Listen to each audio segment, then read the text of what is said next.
이제 우리는 을사년을 과거의 시간으로 흘러보내고요. 병오년 새해를 맞이하게 됩니다. 해마다 이때가 되면, 이 시간이 되면 늘 하는 그런 말이 있죠. 엊그제 새해를 맞이한 것 같은데 벌써 올해의 마지막 시간을 보내게 되었다라는 거죠.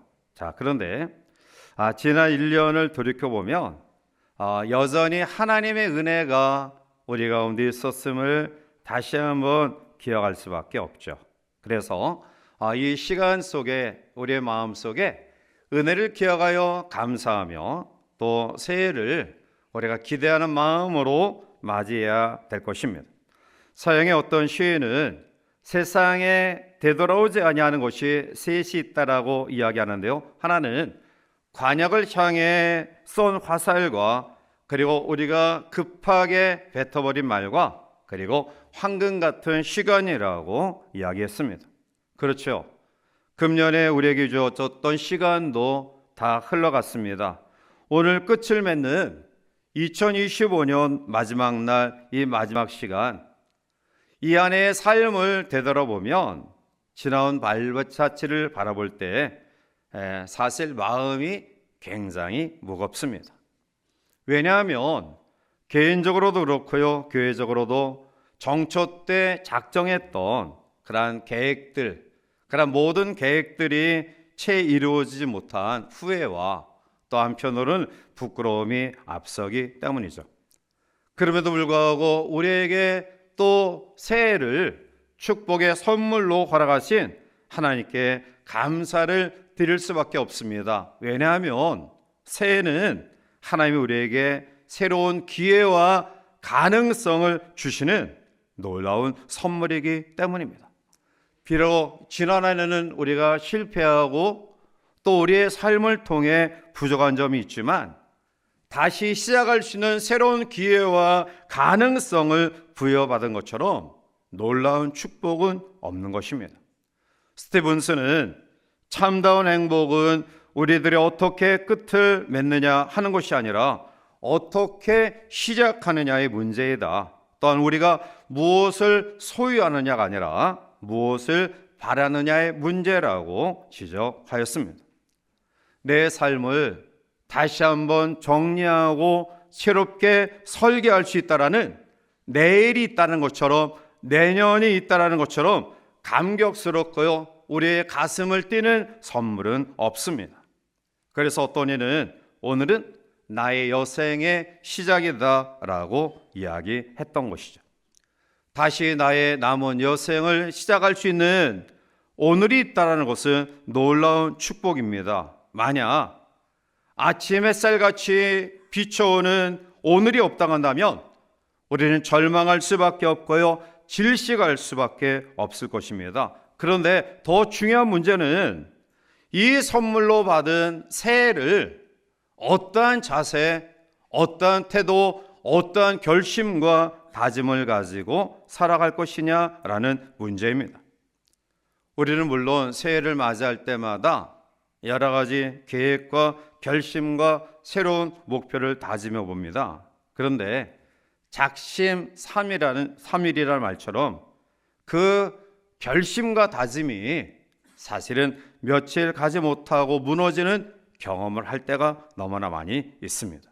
자, 그런데 그렇다고 해서 우리가 목표를 세우지 아니하고 새롭게 다짐하고 결심하지 않는다고 한다면 그의 삶 가운데는 새로운 잉태, 또 출산, 새로운 생명의 놀라운 기회조차 우리 가운데 있을 수 없다라는 거죠. 아무런 결심 없이, 아무런 다짐 없이, 내가 새로운 삶의 목표 없이 우연히 나의 삶 속에 하나님의 놀라운 축복과 은혜가 임하는 것은 결코 아니라는 것입니다. 그래서 이 선거 영신이 그만큼 우리에게 있어서 중요한 시간이라는 것이죠. 이제 오늘 우리는 바울의 권면과 교훈을 통해 이 마지막을 보내며 또 새해를 맞이하는 우리들이 어떠한 믿음과 마음으로 결단하며 하나님 앞에 감사하는 그런 믿음으로 출발할 것인가를 우리가 본문을 통해 몇 가지 교훈받으면서 새롭게 결심과 다짐의 시간을 가지고자 합니다. 오늘 본문의 15절에 바울은 우리에게 이렇게 이야기합니다. 오직 사랑 안에서 참된 것을 하여 범사에 그에게까지 자랄지라. 그는 머리니 곧 그리스도라. 아멘. 오늘 저는 15절과 그리고 16절 말씀 속에서 2026년도를 어떠한 믿음의 결심을 가지고 출발하며 살아가야 될 것인가를 같이 한번 묵상하며 함께 은혜를 나누고자 합니다. 먼저 오늘 본문은 우리에게 새해를 어떠한 믿음의 다짐을 가지고 출발해야 될 것인가를 15절에 이야기하죠. 참된 것을 하여라는 말씀이에요. 자, 오늘 본문 15절을 보면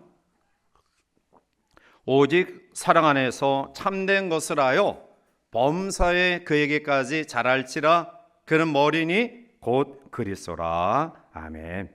자, 먼저 오늘 성경은 새해는 우리가 참된 것, 즉 올바른 것을 추구하는 그러한 삶을 살았으면 좋겠습니다. 오늘 한국 사람에게 아쉬운 그러한 품성이 있다고 한다면 그것은 정직한 그러한 마음이 아닌가 생각이 들어요. 왜냐하면 가짜와 거짓된 것이 너무나 많이 있습니다. 예를 들면 물건을 살 때 미국 사람은 돈을 얼마 내야 이 물건을 내가 소유할 수 있습니까? 라고 이야기하면서 가치를 따지죠. 영국 사람들은 물건을 살 때 이 물건이 얼마나 오래 사용할 수 있느냐라고 실용성을 묻습니다. 프랑스 사람은 물건을 살 때 이것이 최신 유행입니까? 라고 스타일, 이런 것들을 묻고요. 가까운 일본 사람은 물건을 살 때 이 물건을 다시금 내다 팔면 얼마의 이익을 내가 볼 수 있습니까? 라는 경제 동물적 감각을 드러냅니다.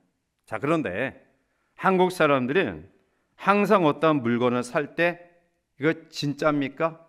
이거 가짜입니까? 이것부터 묻는다라는, 진위 여부를 따진다라는 거예요. 너무나 오랫동안 속아왔던 이 민족의 어떤 민족성이 이러한 가운데도 내포되어 있지 않는가요? 결국 서로 믿고 신뢰하고 또 함께 살아가야 될 민족 공동체, 교회 공동체 속에 이러한 아쉬움이 우리 가운데 있다라는 것입니다. 저는 하나님 앞에 이 민족이 지난 1년의 어지러운 정치의 현실을 바라보면서 지도자를 중심으로 모든 그러한 정치인들, 또 경제인들, 교육가들, 그리고 또 근로자와 노동자들, 고용자들, 우리 모두가 다시 한번 마음을 하나로 묶어줘서 안정된 나라가 되었으면 하는 간절한 소망을 가지고 있어요. 또한 저희 세대에 어려서부터 늘 배워왔던 저 북녘의 우리의 동포들이 이 헐벗음에서 벗어나고 무엇보다도 여호와 하나님을 무시하는 이 무신론 정권에서 벗어나 자유롭게 하나님을 섬기는 이 복음의 통일이 이 땅에 이루어졌으면 하는 그런 마음의 소원도, 기도도 사실은 빼놓지 않고 제가 기도하고 있어요. 그런데 오늘 그러한 것보다 더 이 민족이 해결해야 될 가장 중요한 문제가 있다고 한다면 민족 공동체 속에서 거짓을 탈피하고 우리가 진실된 것, 참된 것을 추구하는 그러한 모습들을 개인이나 또 민족 속에 있었으면 하는 그런 바람을 가집니다. 그렇습니다. 오늘 바울은 우리에게 권고하기를 너희가 참된 것을 하였으면 좋겠다라고 권고하고 있어요.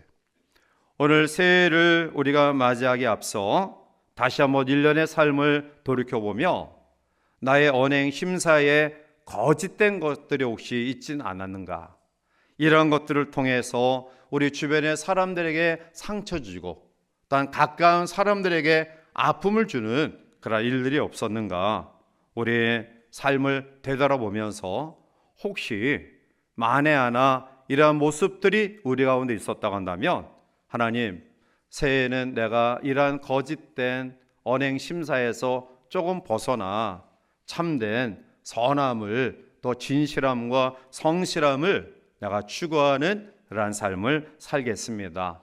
가정에서 나의 역할에, 또한 직장에서 나의 주어진 임무에, 교회에서 우리에게 주어진 은사에, 그리고 민족 가운데서 나의 주어진 삶의 현장 속에서 이러한 모습들을 믿음을 가진 우리를 통해서 이루어짐으로 말미암아 우리의 공동체와 이 민족이 이러한 가운데에 세워지는 아름다운 역사가 있기를 원합니다. 이러한 믿음의 결단이 오늘 우리 가운데 있기를 원합니다. 지혜의 왕 솔로몬은 나이 많이 들어 마지막 말년에 이렇게 기도합니다. 잠언 30장 7절과 8절 말씀 가운데 오면 그런 두 가지를 하나님께 기도하죠. 내가 두 가지를 주께 구하였사오니 내가 죽기 전에 내게 거러하지 마시옵소서. 먼저는 곧 헛된 것과 거짓말을 내게서 멀리하옵시며 나를 가난하게도 마옵시고 부하게도 마옵시고 오직 필요한 양식으로 나를 먹이시옵소서. 그의 삶의 태도를 먼저 하나님께 요구하고요, 기도하고요, 그리고 주어진 삶에 필요한 부분들을 구하고 있죠. 선행된 첫 번째 기도 가운데 헛된 것과 거짓말을 내게서 멀리 하옵시며 라고 간구하고 있습니다. 오늘 우리의 마음속에 솔로몬의 이 말년의 기도처럼 하나님, 먼저 내 자신이 헛된 것과 거짓말에서 벗어나는 그러한 모습 가지기를 원합니다. 이러한 모습을 가진 하나님의 사람들로 인해서 우리의 가정과 교회와 직장과 민족이 새해에는 모든 그런 사람들이 거짓됨에서 벗어난 참을 추구하는 삶을 살게 하소서라는 다짐이 우리 가운데 있기를 원합니다. 참된 것을 말하는 입, 참된 것을 바라보는 우리의 눈, 참된 것을 생각하는 머리, 그리고 참된 것을 실천하는 손과 발을 가지고 한 해 동안 진실하게 살아가는 우리 모두가 되시기를 원합니다. 두 번째로 오늘 바울은 우리에게 살아가는 삶을 요구하고 있습니다. 본문 15절 상반절에 보면 오직 사랑 안에서 참된 것을 하여 범사에 그에게까지 자랄지라 그는 머리니 곧 그리스도라. 아멘. 여러분, 우리가 참을, 진실을 추구하고 또 말하는 사람이 혹시 간과할 수 있는 그런 어리석음이 뭐냐 하면 사랑이 결여되는 모습을 가질 때 그 참이 올바른 힘을 발휘할 수 없다라는 거예요. 즉 사랑의 마음이 결여된 가운데서 어쩌면 진실과 사실을 말하는 것이 다른 사람의 마음을 아프게 하기도 한다라는 거예요. 진리가 가장 귀한 것이지만 그러나 이 진리에 사랑이 결여되면 그것은 율법주의자들처럼 교리주의로 빠질 염려가 많이 있어요. 그래서 오늘 바울은 이 참, 진실함과 사랑을 함께 이야기하는 이유는 이 두 가지 것 가운데 하나라도 결여되면 올바른 힘을 발휘할 수 없다라는 거예요. 결국 참과 사랑이 합쳐질 때 거기에 알찬 삶이 잉태되고요, 위대한 삶이 출산되어지는 것입니다. 결국 사람을 감동시키고 새로운 역사를 일으키는 현장에는 언제든지 참과 사랑, 우리가 교리적인 그런 용어로 표현하면 하나님의 의로움과 하나님의 사랑의 속성이 같이 겸비되어질 때 거기에 놀라운 역사가 나타나는 것입니다. 우리가 이 땅을 살아가면서 돈의 힘도 필요하고요, 지식이나 명예, 권세, 또한 세상의 여러 가지 것들이 필요하지만 아마 그러한 가운데서 가장 필요한 것은 사랑의 힘이 아닐까요? 파스칼은 이러한 이야기를 합니다. 사람의 심정을 보면 사랑이 충만할 때에는 살기를 원하는 그러한 생동감이 있고요, 그의 삶 속에 미움이 있을 때는 죽기를 원하는 것처럼 그러한 창백한 모습을 보일 수밖에 없다. 결국 이런 것을 볼 때 생명의 본질은 오로지 사랑에 있음을 깨닫게 한다. 위험의 감정은 생명의 모독이다 라고 이야기합니다. 우리가 살아가면서 다른 것 조금 부족할 수도 있어요. 그러나 우리의 공동체를 살리는 가장 강력한 파워는 바로 사랑의 힘입니다.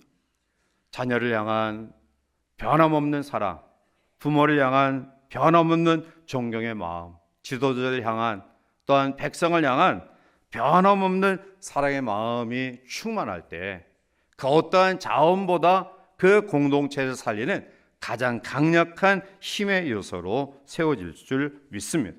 따라서 오늘 새해를 출발하는 우리의 마음속에 바로 하나님이 우리에게 요구하시는 삶은 어떠한 경우에도 사랑이다 라는 사실을 깊이 기억하고요, 이러한 사랑 가운데 존재하는 성도, 크리스천으로서의 삶의 모습을 결단하는 우리 모두가 되기를 원합니다. 편천하는 이 세상, 변화무쌍한 세상 가운데서 또 우리를 유혹하는 이 세상 가운데서 우리가 변함없이 승리하는 비결은 우리를 향하신 불변한 하나님의 사랑, 그 사랑을 힘입을 때 우리는 우리의 주어진 삶을 힘있게 살아갈 수 있는 것입니다. 우리의 삶의 연장에는 우리를 넘어뜨리려 하는 요소들이 너무나 많이 있어요.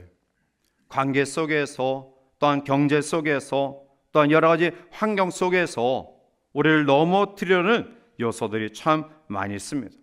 그러나 그러한 가운데서도 우리를 향하신 하나님의 놀라운 사랑을 다시 한번 깊이 기억하고요, 끝까지 참고 인내하는 사랑의 모습들이 우리 가운데 있어야 될 것입니다. 인생을 마치는 많은 사람들이 마지막 순간에 그들이 후회하는 세 가지 것이 있다고 하죠. 하나는 내가 왜 좀 더 사랑하지 못했나. 두 번째는 내가 왜 좀 더 용서하지 못했나. 세 번째는 내가 왜 좀 더 참지 못했나. 좀 더 사랑할 걸, 좀 더 용서할 걸, 좀 더 참을 걸. 인생의 마지막 순간에 많은 사람들이 대부분 이 세 가지를 후회하려고 합니다. 따라서 이 한 해를 마무리하면서 혹시 지난 한 해에 우리가 사랑하지 못한 성급함과 또 분노와 혈기 때문에 상처받은 식구들, 상처받은 지체들, 상처받은 이웃들이 없는가, 우리의 삶을 되돌아보면서 사랑을 다짐하는 귀한 시간 되기를 원합니다. 세 번째로는 오늘 15절 하반절 말씀 가운데 성장한 삶을 이야기하죠. 15절에 보면 오직 사랑 안에서 참된 것을 하여 범사에 그에게까지 자랄지라 그는 머리니 곧 그리스도라. 아멘. 여기서 그는 예수 그리스도를 가리킵니다. 결국 성도의 삶의 목표는 예수 그리스도에 대해요. 사람이 우리의 목표가 되어서는 안 됩니다. 왜냐하면 그 사람도 연약한 존재이기 때문에 그 사람이 완벽하다라고 생각하고 그 삶을 추구하다가 결국 자기가 바라보는 사람이 실족하여 넘어지면 결국 나 자신도 실족하여 넘어질 수밖에 없는 것입니다. 그러나 예수 그리스도는 완전하신 분입니다. 그래서 우리의 신앙의 목표를 나는 예수님께 그 목표를 두었다.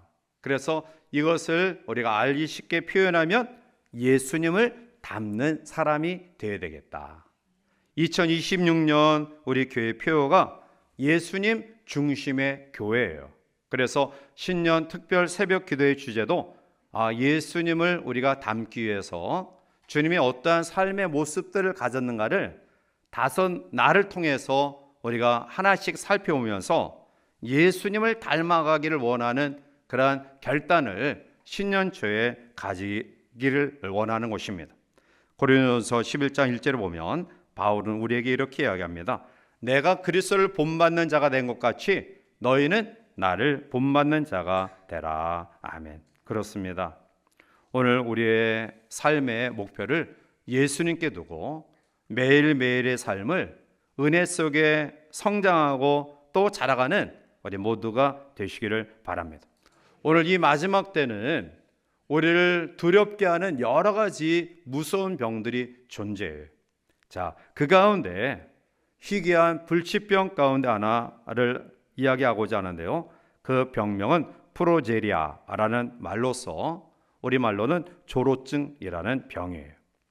이 병은 주로 아이들이 걸리는 병인데요. 아이들이 이제 이 땅에 태어나서 자라다가 약 2, 3개월 때부터 3년 사이에 아이들에게 이 병이 발생한다고 합니다. 이 병이 오면 그 순간부터 성장이 멈춰버려요. 그런데 오히려 세포는 정상인보다 10배나 빨리 늘어간다고 해요. 그래서 체구가 왜소해지고 탈모 증세가 나타나고요. 어린아이인데도 피부가 노인처럼 변하고요. 어른처럼 동맥경화에 걸리고요. 노쇠 현상이 급격히 나타나서 나이는 어린아이인데 생김새는 노인의 모습을 가지게 되고요. 결국 대부분 이 조로증에 걸린 아이들은 10년 정도 생활하다가 결국 생물학적인 노화 현상을 전부 다 겪고 일찍 죽는다고 합니다. 이것은 우리에게 어떠한 교훈을 주냐 하면 정상적인 성장이 얼마나 중요한가를 우리에게 보여주고 있어요. 성장이 없는 삶은 죽은 삶이다라는 거예요. 우리가 강물이 흘러가는 그런 것들을 볼 때에 그 큰 강물에 여러 가지 나무들도 쓸려가고 또한 우리의 생필품 홍수가 났을 때 보면 여러 가지 도구들이 쓸려 내려가잖아요. 그런데 아무리 작은 물고기라 할지라도 생명이 있는 물고기는 그 물줄기를 거슬러 올라갈 수 있어요. 여러분, 오늘 우리의 삶에 크기가 중요한 게 아니에요. 우리의 모양이 중요한 게 아니라 중요한 것은 내 안에 살아있는 생명이 있느냐 없느냐가 중요해요. 교회도 마찬가지예요. 교회 외형적으로 크다, 그 교회에 여러 가지 프로그램들이 다양하게 설치되어 있다, 이게 중요한 게 아니라 그 교회를 섬기는 성도들 개개인이 얼마나 살아있는 신앙, 성장하는 신앙, 예수님을 닮아가는 모습을 가지고 있느냐에 따라 그 교회의 힘이 결정되어진다는 거예요. 교회는 사람이 아니고요. 교회는 규모와 크기가 아니에요. 교회는 살아있는 예수 생명체를 가진 지체들의 모임이 바로 교회예요. 그러므로 오늘 새해 지난 한 해 동안 우리의 삶을 되돌아보면서 내가 하나님 앞에 이러한 모습이 멈춰 있다, 이러한 모습이 후퇴되고 있다 라는 것들을 스스로 발견되어진다고 한다면 진일보 예수님 같이 되어지고자 하는 마음으로 조금씩 성장해 나가는 우리 모두가 되시기를 바랍니다. 마지막 하나만 더 살펴보고자 하면 오늘 바울은 우리에게 어떠한 다짐과 결심을 요구하느냐, 책임을 다하는 삶을 이야기하고 있어요. 자, 본문 16절을 보면 그에게서 온몸이 각 마디를 통하여 도움을 받음으로 연결되고 결합되어 각 지체의 분량대로 역사하여 그 몸을 자라게 하며 사랑 안에서 스스로 세우느니라. 아멘. 자, 오늘 본문에 보면 연결되고 결합되어 각 지체의 분량대로 역사하여 라고 말씀하고 있어요. 믿음의 분량, 은사의 분량, 직분의 분량, 지식의 분량대로 자기의 주어진 위치에서 자기 역할을 감당해야 된다는 거예요.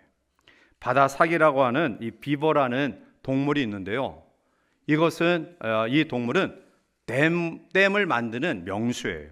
이 비버는 숲속으로 가서 적당한 나무의 밑둥을 갉아가지고 그 나무를 쓰러뜨려요.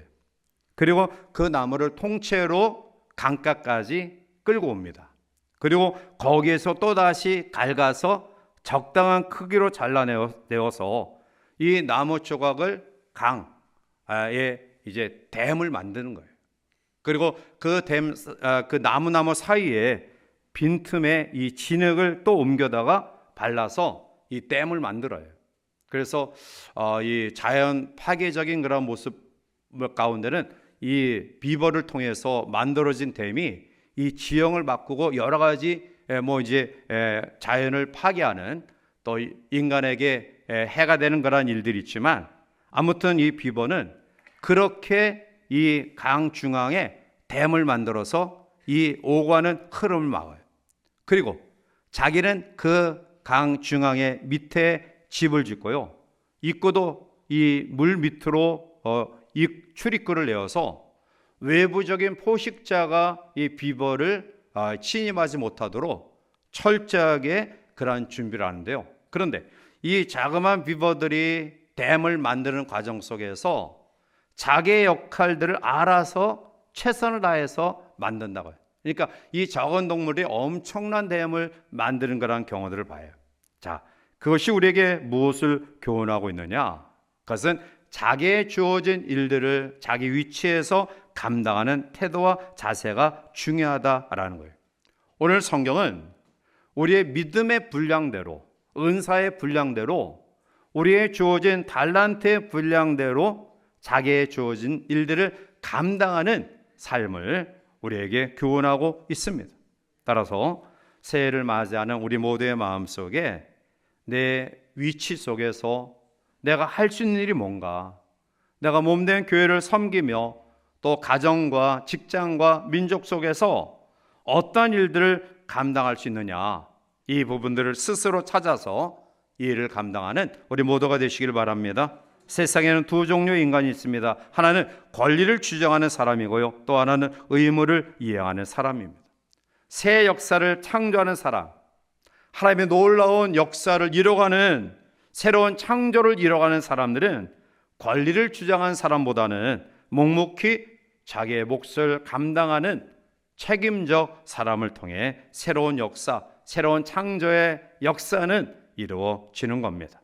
새해를 출발하는 여러분들의 삶의 현장 속에, 또한 가정과 교회와 이 나라 속에 오늘 이러한 책임적 존재로서의 나의 의무를 감당하겠다라는 다짐, 가정에서 아버지로서, 어머니로서, 또한 남편과 아내로서, 교회에서 성도와 또한 직분자로서, 또 우리 직장에서 나의 주어진 일들을, 또 대한민국을 구성하는 한 일원으로서 내가 어떠한 모습으로 이 나라를 세울 것인가에 대한 신앙이 입각한 책임적 존재가 되어서 하나님 앞에 우리의 공동체를 새롭게 세워나가는 아름다운 역사가 우리 가운데 있기를 원합니다. 희망찬 병원년 이제 7분여 남았는데요, 새해를 허락하신 하나님께 감사와 찬양을 드리면서 오늘 주신 말씀처럼 우리가 진실과 참을 추구하되 사랑이 같이 포함된 삶, 더 나아가